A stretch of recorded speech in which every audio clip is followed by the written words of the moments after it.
Hey guys, welcome to FaceitTV here for a Faceit League on this fine Sunday afternoon. I'm DDK here with Hoss, and are you excited? I am. These are the actual first Faceit games I've got to cast. Oh yeah, that's a good point. I've been here doing SLTV and now get to do Faceit. It's hype. And we do have HellRaisers and Virtus.Pro coming up, and I think it'll be Inferno between these two guys, which means that it should have been a HellRaisers pick as well, or the home map for them. So HellRaisers being up and down, Virtus.Pro you could say the same, although yesterday Virtus.Pro just beat Titan 16-12, I think it was, on cash. And it did seem very much like Virtus.Pro in that mindset of, okay, this is a really good team, let's try. Yeah. Let's like have a good game, and I don't know. Yeah, well after their recent performances, a few shaky results against a few teams in Star Ladder, they needed really to get back on track, and a win against Titan's a great way to do that.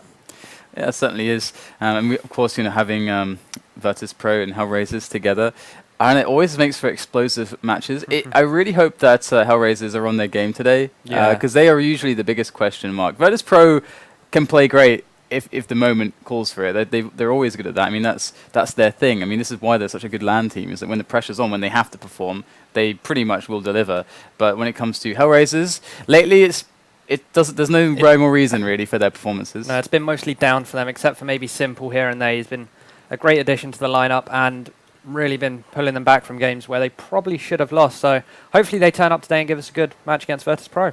Certainly, and I just have to remind you guys, we're very close to the LAN finals now. It's like a month away, or less than a month away, and the Europeans can still win themselves, well, you Europeans, unless there's any Americans watching, might be a few, but you guys can still win yourselves a trip, hotel and flights paid to the venue. Well, to the hotel, and you'll be able to go and visit the venue by staying in the same hotel as all the players in Milan, Italy. So it's definitely a pretty awesome opportunity, and you just have to go and play the community night on the 10th of October. And if you manage to get number 1 in the points, then you will be rewarded with that VIP package.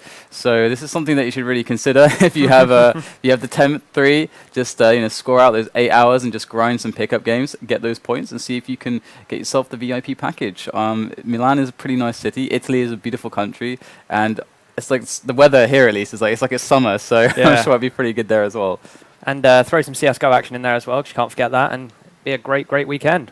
Yeah, it certainly will. Definitely, it's going to be interesting to see how that LAN actually goes at Milan Games Week. I haven't done any LANs in Milan or Italy, generally speaking. It's the first LAN I know of in Italy, so... Yeah, there have been some. I mean, there was UGC, which is like Sturmey's events that he organised ages ago, but that wasn't like super huge, and didn't have CS Go or anything like that, because it was before CSGO's time. So I think that's the last kind of Italian events that I can think of.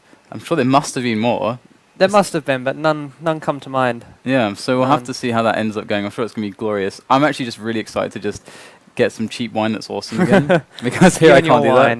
I know, but here I just don't drink. I just don't bother with it when I'm here. Yeah, I just can't drink wine either. It's horrible. Well, we should be checking these odds out now. There they are on the bottom of the screen, the lower third.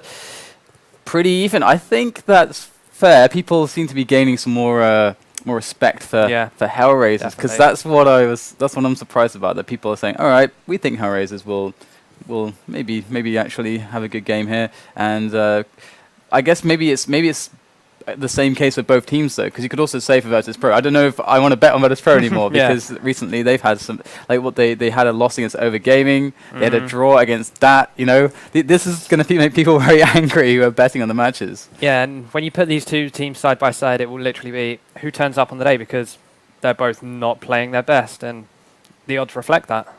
It certainly does. Any players to look out for today for you? Who are your favourites going into this? You could say this answer is pretty simple. Oh dear. Getting in there early, yeah. At least we can get that out of the way. Thing is, though, he's got like the worst name for this. It's almost impossible to actually avoid somehow throwing in Simple and then feeling like a jackass, because it's like constantly there. You just see it on the screen. It's just like this subtle like suggestion that you should use this word whilst you're casting. It is atrocious. It's hard to deal with. The life of a caster. Yeah, but definitely Simple. Look out for him, especially on a map like Inferno. The AWP so crucial, mainly on CT side, but we've seen him pull it out on T side Inferno in the past, so be sure to watch out for him and the plays he makes. Well, this actually could be quite an interesting talking point because from a strategic perspective, Virtus.Pro usually approach this map, especially against picking based teams. They will just fall back and never challenge the angles. They won't. I mean, if they're to challenge Banana, they'll have loads of grenades to actually make it completely safe against an AWP. They just won't challenge mid. They just won't peek it. They just won't, because for them it will just be a needless risk. The information that they get is somewhat meaningless, because on Inferno, anything that you see in a gun round down middle is somewhat useless, because they have so much time early in the round to then do something completely different. If you saw like 3 players at the bottom of mid, well, that's great. I mean, they could be going Banana, they could be going second mid. They're likely going to both places. That's the default setup. So you don't really gain anything from it. In Virtus.Pro, they just sit back with their rifles, and it's rare that they challenge with the AWPs. Yeah, Inferno is one of those classic maps where the whole split and pick strategy comes in, where if you can get a pick, it will open up a site, but if the CTs don't show anything, you're none the wiser. Yeah, it will be interesting to see actually how the Banana dynamic goes, because that's usually the first port of call for me. When I'm looking at teams, I'm saying, okay, how do these teams approach Banana? Because some CT teams are really, really good, or rather some teams playing CT are very good at actually managing information. They're actually able to have really good setups and timings and understandings of how to push it correctly and effectively against really good players and teams. We have usually the response on the T side. For some teams, they're like, okay, well, we have a Freiberg, we have a Flusher, we have players like this that can go up there and manage that situation by themselves, get the control, and then we can focus 4 players on the other side of the map. But if you have a team that's really solid at actually pushing Banana as CT, you can't just let them take it. You have to actually kind of fight back. So it's always interesting to see these dynamics. And usually HellRaisers, they actually do have good setups to take Banana aggressively. So I'm looking towards that. Yep, definitely so. Tactics going to come down to it on Inferno. And whilst we're just waiting for players, predictions? Well, Inferno, I think, should be a pretty strong map here for HellRaisers. When I was just talking about their Banana play, Adren used to be one of their kind of key Banana players. He was very good at the pressure there, so they got Simple now, which is quite different, because Simple is going to be now AWPing on middle, and usually Markelov is the guy who's on kind of our CTR. So I'm not really sure exactly how their setups are going to work. So I'm actually going to favor Virtus.Pro. I think they're going to be doing better against the kind of style that we played on the HellRaisers T side, and I think generally they look more stable. So I'm going to go for Virtus.Pro, something like 16-13. Yeah, I'd have to agree with you on that one. I was going to say something like 16-12, 16-14, something like that. In favor of VP, it's going to be a long game, and it's going to be a close one.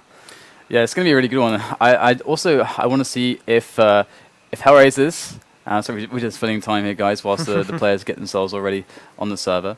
But the thing that I'm also interested to see is what we see from apartments, because usually teams do. It's safer for CT teams to make setups to take Banana, and apartments. It's not super common to see a lot of heavy apartment plays or heavy apartment side. Well, push. Or sometimes you see the AWP pushes. Sometimes you see players toss in like you have your player on the balcony toss in the smoke on the stairs at the end of the apartments, and then that allows the guy on boiler to kind of safely go up, and that guy to actually see people jumping past, and you can have this light kind of play on apartments. But usually it's kind of a given for the Ts. I wouldn't expect to see anything different on this side. Virtus.Pro really good at playing really far back, and HellRaisers pretty good at finding the picks, and Virtus.Pro are going to be dealing with that very well, I think. So yeah.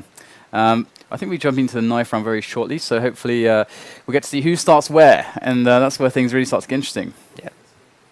And also, I must remind you guys, part of the reason why this entire tournament was possible and we'll see this awesome action was possible was because of the skins project, as you can see below. That was where you guys basically voted on the skins that are part of the FACEIT skins project, and that contributed, well, once the skins made it to the cases, it contributed to the prize pool. And so keep on voting for those FACEIT skins, and we'll have more prize pools like this and more awesome games with the best teams in Europe and also in North America. So definitely keep checking those out on the workshop. I think there's a lot of really cool news. I think actually each time there's just better skins that get created. So massive props to the people making the skins there. Yep, some really nice skins in those bundles, and it's been great to see what Valve actually do using community funding, community ideas. Get the prize pools going up. We saw it with Katowice, with ESL1 recently, and now going in the smaller online tournaments as well. It's great to see. Certainly. So when it comes to Inferno, we're looking at HellRaisers and Virtus.Pro. So what is one of the most interesting strategies or matches that you've seen from these teams? Does anything stand out to you at all? I know we've casted loads of CS recently, so it tends to blur together, but if perhaps you can answer that one, it would be interesting for me. But interestingly enough, we haven't actually seen too much Inferno recently, so both teams could come out here and completely surprise everyone. It's a map where you can really force the CTs to rotate and for the Ts to play mind games really quickly. So I think on the T side, if they throw some fakes in there to the sites and force the rotations, I think we could see some really interesting rounds play out on how the CTs react to it. Virtus.Pro, known for their really, really strong holding style of CTs, not peeking at all. And HellRaisers is going to come down to how they're going to pick that one out. All right.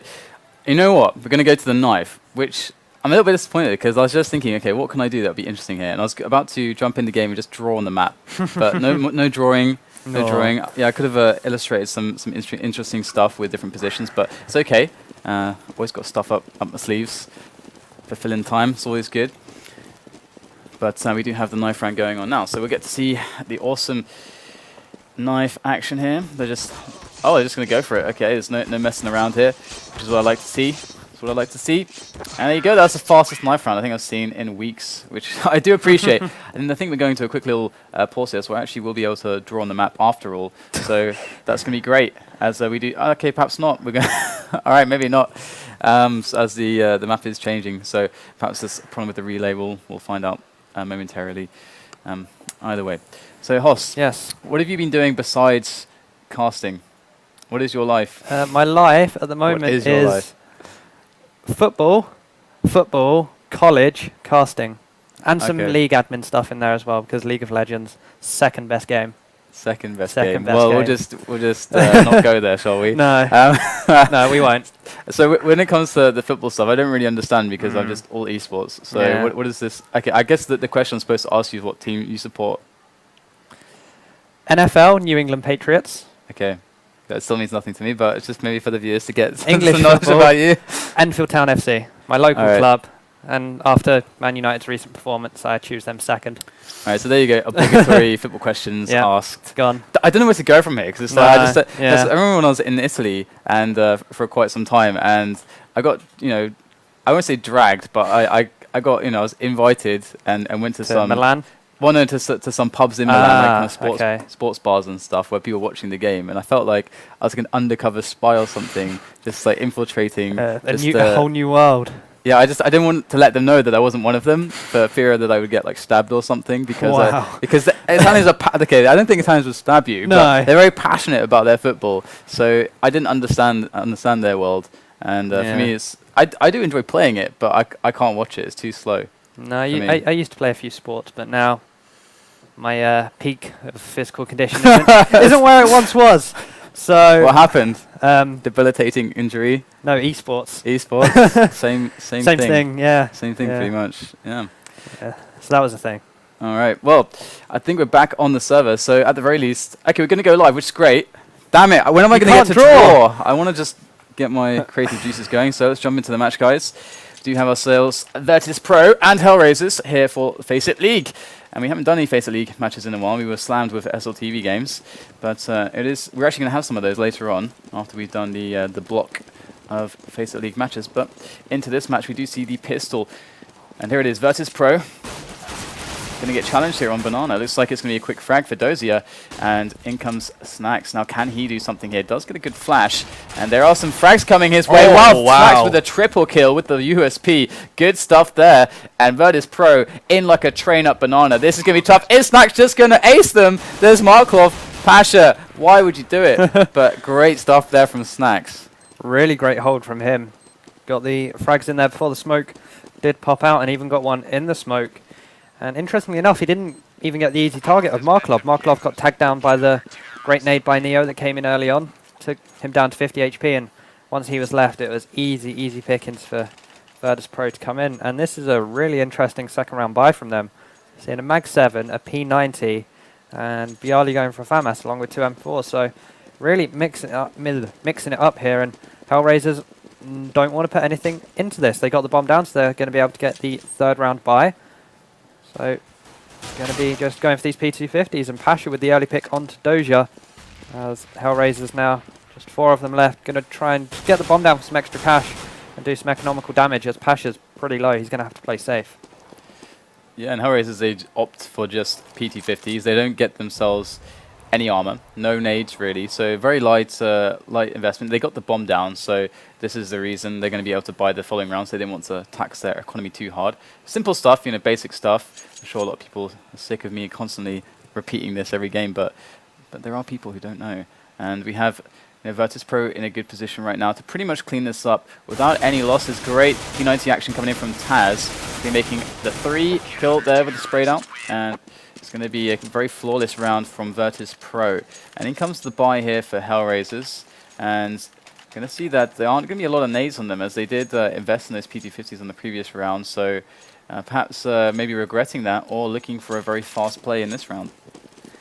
Definitely so. They can definitely exploit the weakness of Virtus.Pro still with the Mag 7, the FAMAS and the P90 in hand. So grenades may not be all that needed as Angel's just going to push up towards Banana. Is he going to catch Neo? Gets the headshot. Goes for the second. They're playing 3 here, Virtus.Pro. The nade tagging Angel down to 34. The repeak not going to get taken down there. Almost sloppy play there from Virtus.Pro. Maybe not expecting that buy. In HellRaisers go. byali actually going to get taken down from the back. Good stuff there from HellRaisers. Pasha in trouble, but he will take himself a frag onto Angel. 2 more players to find though, and he's marching his way up middle. Quick flash in to clear the angle as he makes his way up. And Pasha with a player to worry about in pit and apartments. Going to go the apartments route, perhaps not. Does decide to change his mind as he moves his way back towards the site. And of course this must feel like an impossible situation. He's going to go for the smoke here. Will he actually go for the flash diffuse? He's going to go for it. He's holding it right now. And we can't even see because he's so blind. He actually gets the defuse. Are you joking? HellRaisers got to feel pretty sore after that one. And Virtus.Pro sneaking in a 3rd round. And HellRaisers, they can force it up if they want, and they are going to. But that's got to hurt. Virtus.Pro had no reason to be able to win that round. HellRaisers let Pasha just march up to that bomb site, jump over. They heard where he was. And how did they not just try and go all out for him? It was almost sloppy play from HellRaisers, but well done for Pasha for having the confidence to actually go into that. It's really smart. To be honest, there was the only way he could even have a chance there. I mean, he was dead. If he tried to duel them, one in the apartments, one in pit, he's just going to get repeat from both angles until the timer explodes and the bomb explodes. And Angel with a quick peek there. He's not going to find his pick. And we see the defensive setup from Virtus.Pro yielding a very positive result here now as they go a man up. There is definitely still time for them to use, to work with, to find themselves something else to go with. But it might just take form in middle, but it's going to be TaZ that actually takes down kucher at Boiler. So they haven't gained anything right now. They're going to have to just go for it at this rate. They definitely are, as we see the 3 remaining members getting set up to approach this A side, but that incendiary grenade is going to force the player in apartments, I believe that was Markelov, away from Boiler. As they saw the smoke come around, they're going to drop Pasha. So 3 versus 4 now, the rotation coming in. 1 from Banana, 1 through CT, and that is Snax. Going to come and join his team. Markelov still in these apartments area. He gets a headshot. Snax caught simple on his rotation though. Dosia, just the man left, gets 1. Is he going to get the bomb down here? No, he won't. He will get taken down by Neo, who came round from quad side. And this is HellRaisers onto an eco here. Because Virtus.Pro, they've had 2 hold rounds, and one of them they really shouldn't have got, but they brought it back that last round. Really confident win from them. It's pretty amazing, you know, having that round from Pasha where he won. I mean, it's great that he realized that he couldn't win that with individual skill on the shots, because he would only get 1 chance to get the one-on-one, and after that it would just be over. So that has allowed this 4-0 situation, which could very easily turn into a 5-0, but do have a couple CZs and some PT-50s on HellRaisers. Grenade to tag them down a little bit, and they are going to make their way up across Banana and up middle a little bit, just trying to see if they can find themselves some picks. So far, it's not to be successful though, as they are getting smoked off at every avenue. And we are going to see Markelov going for the peak. Does spot 1 player in the corner of CT Arch area, and there is TaZ. Going to be finding himself some action with the M4. Looks like a pretty easy crossfire though for Virtus.Pro as they rack up the kills on Pasha and TaZ. So well held there by Virtus.Pro, and once more HellRaisers will get another chance into their next buy round. And that was such a basic setup there from the Virtus.Pro, having the 1 member on quad, 1 member on Arch side, just setting up that simple crossfire. It means that unless they push you at the same time with flashbangs, then the T's are going to find it really hard to actually penetrate your defense there and pick up a frag. So it's really safe setup to use on eco rounds. As we see HellRaisers now coming in with this buy. Simple does have the AWP. He won't find anything in mid. We know Virtus.Pro won't peek that area. They've got no real need to, as Dosia is the first to get the frag here. With the headshot onto Neo on banana. Now Snax going to come and face, drops Angel. He can't find any more, as HellRaisers going to be playing it safe here on out. It does seem that with this one player lost for either side, that things are going to get a little bit awkward here now. We do see actually the quick peek from Pasha there, and if they do see that there's no one occupying banana whatsoever, this is going to allow one to float back, and we can see that Pasha is now floating back a little bit in his position so that he can help this A defense. But it's a great two-man setup, both on pit. This could be very effective. HellRaisers slowly making their way up now, securing position by position. 40 seconds left for them to play with, so taking it in a methodical manner. And soon they will reach contact. They can always go for, not actually with 30 seconds left, the double back becomes not really an option, and now they are going to commit into the bomb site. Now 2 players in pit to deal with. This might just be a little bit too much to overcome. We'll have to see if HellRaisers are going to be able to pull this off. There's a great incendiary there into pit, but byali with a fantastic response will get himself an easy frag, but kucher with a return there onto TaZ. In goes Pasha though with those grenades. 2 players on the site, and the fire is burning them all, and that's going to be a quick cleanup there from Virtus.Pro. Really good use of grenades there. It's always good to see the incendiaries and Molotov grenades used to full effect. We saw a great one from Markelov, but unfortunately he got dropped from apartments. It was, in theory, it was a great idea. Force those pit players away and into angles that don't favour them in any way. But the headshot from byali just came in so nicely. As Virtus.Pro secured themselves the round, and now Simple has to fall back onto a Galil because the AWP buy didn't really get any good results for him. No cash income because of it. Virtus.Pro really holding strong on this CT side. That was a really good example that round of their anti-picking setups and style. Very defensive, very passive. Snax going to be put to a defense though, as he did try to go for a peek. Does get taken out by Angel.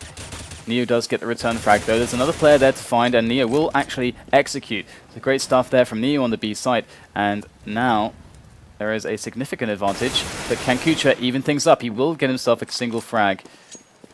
So there's a 2-on-3 now, which is markedly better than a 2-on-4, but it's going to be a quick trade there to put it to a 1-on-2, and Markelov with 50 seconds left on the clock, another 1-on-1 with a grenade out, not going to be able to survive that one. Unfortunate timing there from Markelov. And HellRaisers, it seems like they are getting really unlucky actually in a lot of these situations, but also Virtus.Pro are just playing really well. Yep, it's the CT side that they're known for, but as you said, HellRaisers, if Markelov didn't have a grenade out there, he could have easily picked off Pasha and got the bomb down on the A site. A little bit of unlucky, but again, HellRaisers not performing to their best right now. They've had a few close rounds, but no final product. As we see, Pasha gets pop flashed in by his teammate, gets the early frag onto Angel, and HellRaisers going into this round, a buy round as well, 1 man down. It's not the ideal start. So HellRaisers just with a normal kind of positional plays here, trying to make themselves some map control. And we do have that smoke that I talked about previously before we went live, just to slow them down a little bit. And they aren't actually going to be peeking into apartments. They're not going to see HellRaisers moving in after that smoke was dropped. TaZ in a good position, however, to deal with any aggression through that avenue, through that angle of attack. byali actually with the potential crossfire with TaZ here as well now, moving for a spot towards the apartment. He's going to see a couple players, and will they actually look for TaZ here? There is TaZ in a very, very strong position. They are waiting to hit the play. Looks like it's just going to be one. The other player falling back. TaZ picks up an easy kill. And it looks like going to have Dosia and Simple taking frags on middle. Oh my goodness, that was almost too easy there, as it's now 1-on-2 for Neo. As he makes his way in, all the way from that B rotation, in past the smoke. Flame goes down, finds the 1-on-1, executes it. Got Simple left.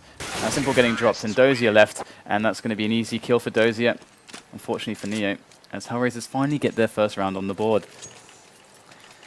But now they need to make sure that they don't get stopped this round, because if they do, then it it's again that big income loss bonus for losing so many rounds in a row. It'll get reset and they'll find themselves on at least 1, maybe even 2 eco rounds, as Virtus.Pro have a pretty good economy behind them. We're going to be seeing an early banana push here, trading grenades, 1 Molotov for a HE, and no one comes out on top. So it's really hard for HellRaisers right now, because we can see the struggle for them when it comes to finding the picks. They've made it happen a few times, but generally speaking it's really difficult, and it comes with a high risk against Virtus.Pro. And it looks like they're going to go for this again. We have Angel. He was quite far pushed through that smoke, but he did actually decide to retreat there, fall back. And you can see the reaction here. Got Snax and Neo basically on the Heat and Potty setup on the back of B, as they couldn't be further away, more or less, from the A bomb site right now. So good work from HellRaisers to push them all the way to the back of the B site as they now go for the execute on A. Now Pasha holding this arch angle. There's no smoke, so he can easily pick up at least 1. Probably should have got a few more in there. Dosia does get the return frag. TaZ now going to hold strong. Gets 1, gets 2. And now it's just Kucher left after byali did drop Markelov. TaZ will go down. byali still holding this pit area strong. Gets the headshot. And solid play from byali and TaZ combined there.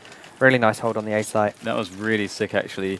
byali knew exactly how to move, how to shoot in that pit position, and that flash that came out from byali, the counter flash, allowed TaZ to pick up those kills. Those 2 kills at library, that was amazing team play there. That should have been a very, very dead TaZ, but he managed to get himself 2 kills. Unbelievable stuff there. Virtus.Pro so good on the defense. The counter flashes, amazing. Going to see HellRaisers now on pistols once again, as their economy lies in tatters at this point. You can see right there, 1,500 on each player.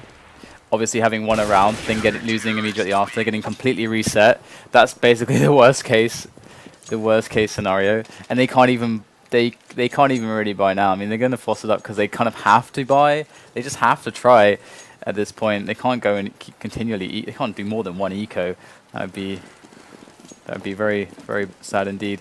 But with a lack of nades like this,